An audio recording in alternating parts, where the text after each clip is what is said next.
Hechos capítulos 22 al 24.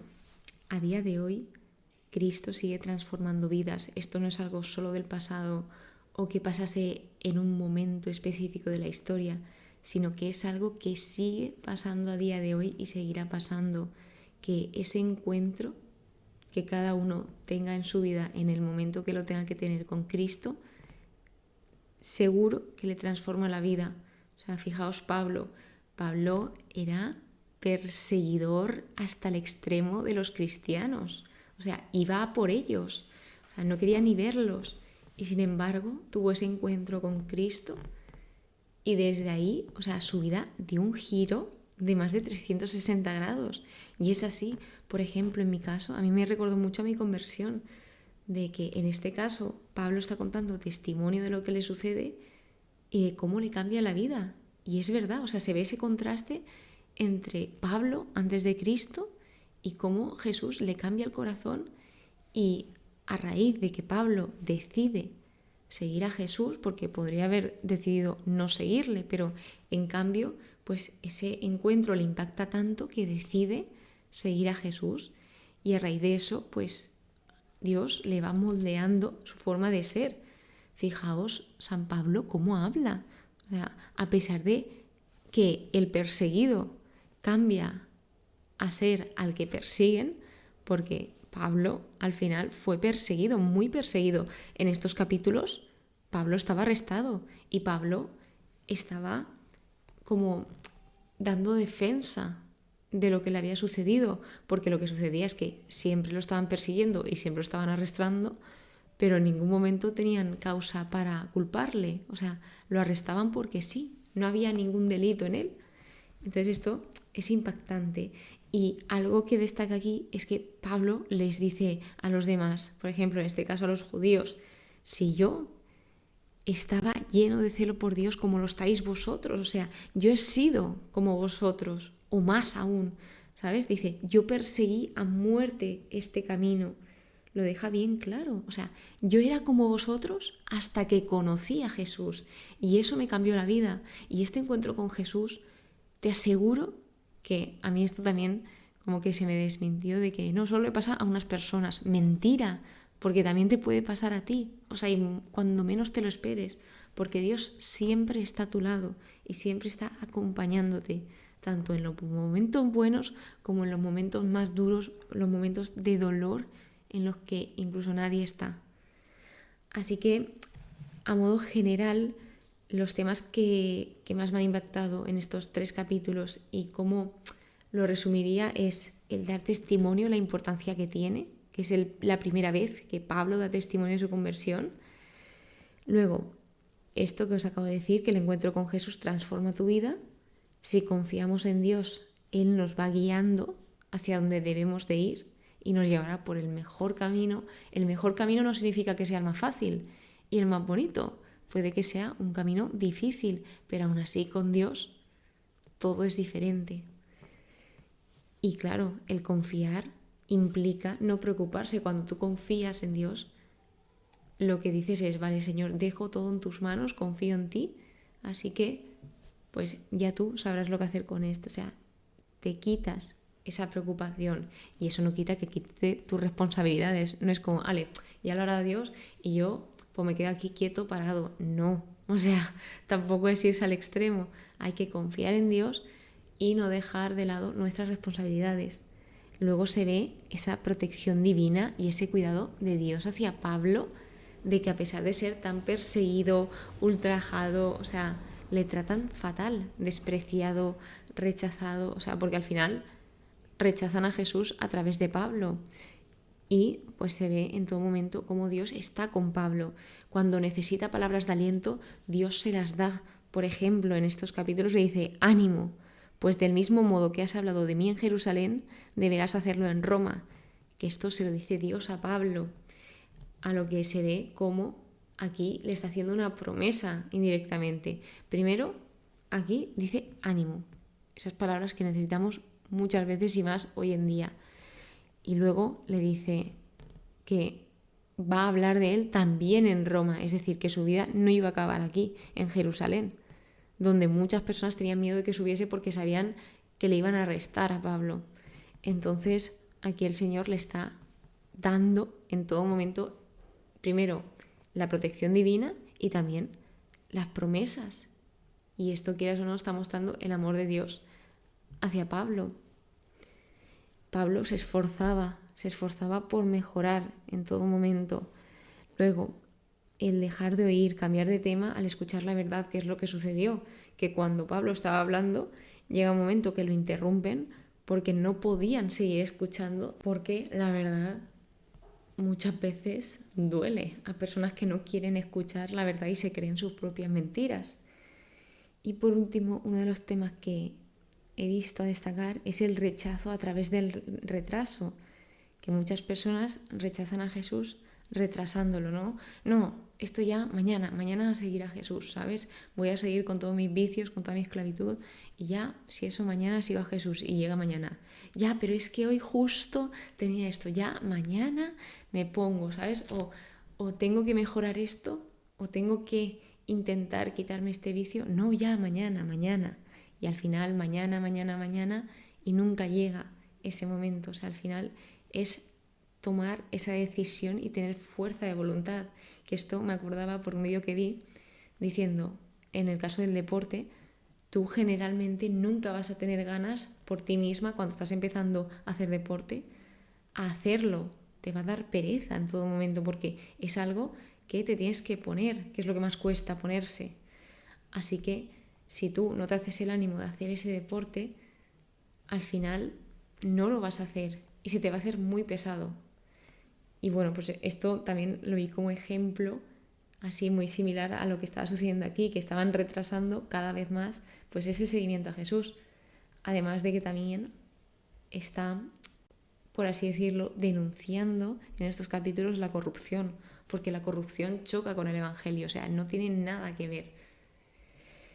Entonces, pues bueno, ya indagando en los capítulos, el capítulo 22 habla del discurso de Pablo a los judíos de Jerusalén cuando él estaba arrestado. Él explica quién es él explica quién fue y quién es ahora.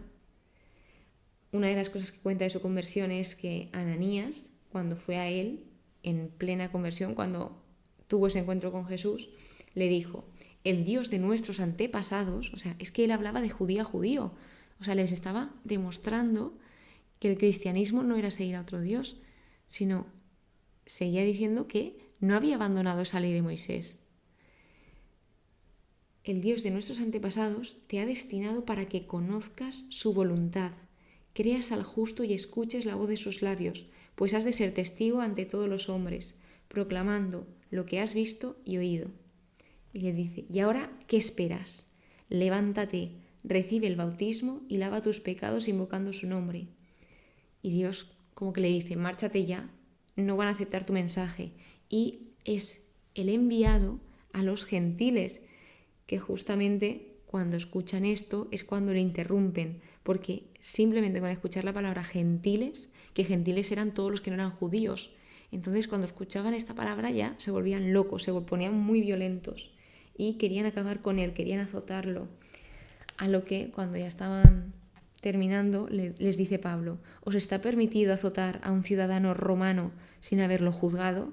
A lo que el tribuno se asusta, porque todo lo que estaban haciendo no era legal, estaban yendo contra la ley. O sea, justamente esto es muy hipócrita, porque ellos perseguían a Pablo supuestamente porque no cumplía la ley de Moisés y porque ellos se supone que eran muy cumplidores y fieles a Dios, y justamente en cuanto a la ley desobedecían la ley.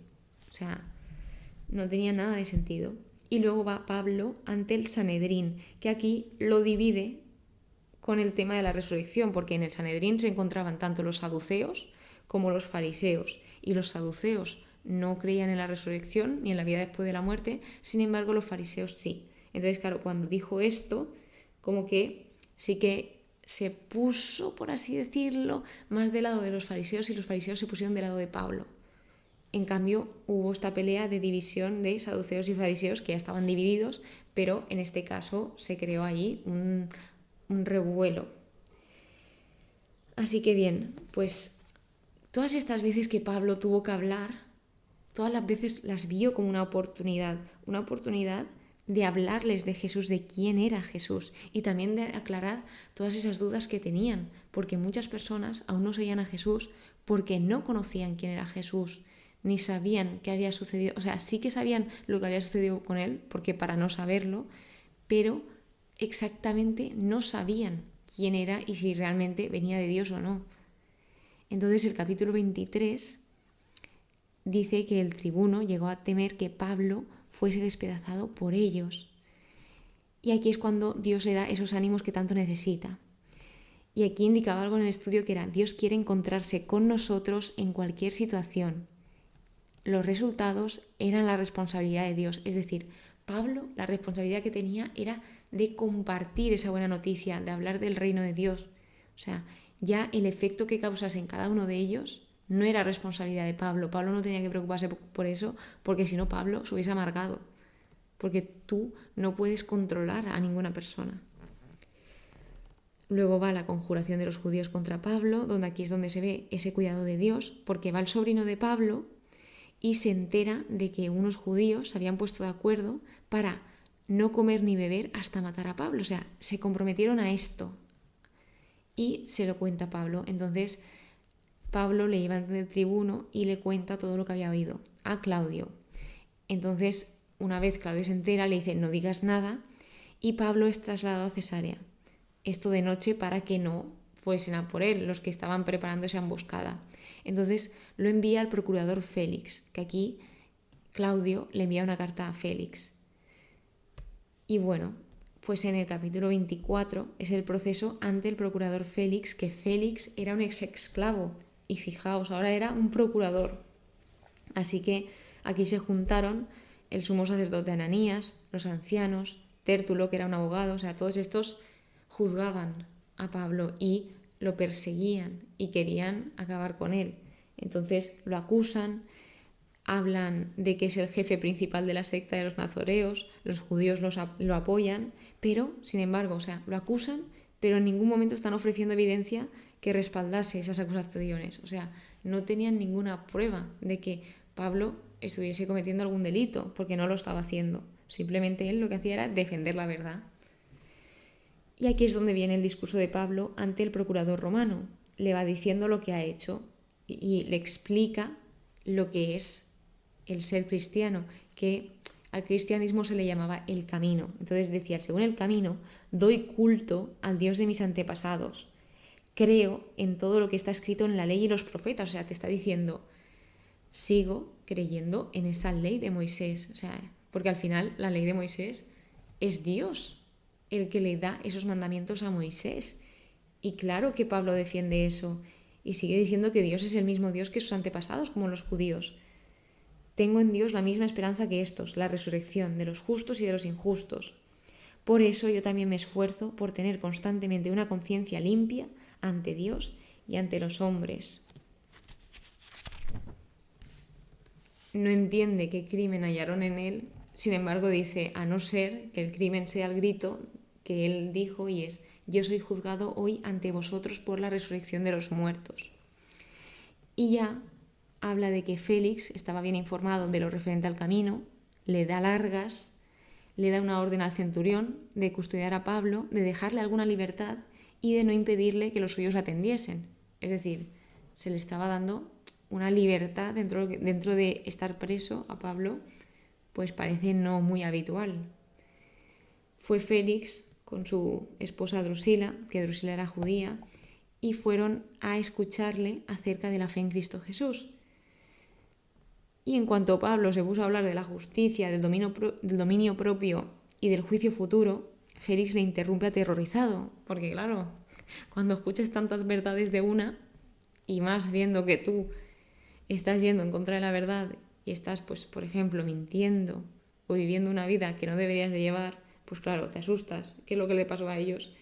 Así que bien, pues luego de esto lo que nos dice es que Félix esperaba que Pablo le ofreciese dinero, o sea, que le sobornase para liberarse, pero en ningún momento sucedió esto, porque el Evangelio choca con la corrupción y los intereses egoístas. Así que, por último, cuando pasan 2 años, o sea, se ve ese rechazo a través del retraso aquí. Cuando pasan 2 años, Félix tiene un sucesor que es Porcio Festo, que quería congraciarse con los judíos. Entonces dejó a Pablo prisionero. Y aquí es donde se queda el capítulo 24. En el siguiente episodio pues vemos qué sucederá con Pablo y terminaremos el libro de Hechos.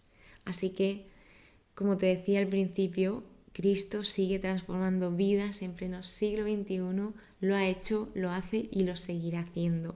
Y nunca es tarde para seguirlo. Lo importante es que empieces hoy, que no retrases ese encuentro que posiblemente se te estén dando varias oportunidades para que se dé con Jesús. Simplemente confía, no tengas miedo, confía.